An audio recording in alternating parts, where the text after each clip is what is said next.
Bonjour à tous. L'année 2017 a été très politique. D'abord, il y a eu les primaires de la droite, François Fillon, Pénélope, les emplois fictifs. Ensuite, il y a eu les primaires de la gauche, la Belle Alliance populaire.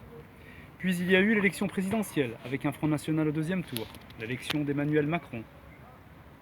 Et puis l'année 2017 a été sportive aussi. L'équipe de France de handball sur le toit du monde. Ou encore Neymar au PSG. Benzema toujours pas en équipe de France. Paris qui obtient l'organisation des Jeux Olympiques en 2024. Ou encore Kylian Jornet qui a gravi l'Everest 2 fois en une semaine. L'année 2017, il y a eu aussi l'élection de Miss Univers, c'est important. Ou alors les fiançailles du prince Harry, c'est encore plus important. Et puis, ce qui est dramatique, les essais nucléaires de la Corée. Ou Trump qui ne respecte pas les accords internationaux. Et puis, cette année 2017, il y a eu aussi la malheureuse affaire de la petite Maëlys. Ou encore l'affaire Weinstein contre le harcèlement fait aux femmes. La guerre en Syrie qui n'arrête pas. L'Espagne qui se déchire.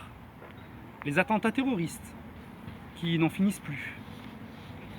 Cette année 2017, il y a eu beaucoup de morts, beaucoup trop de morts.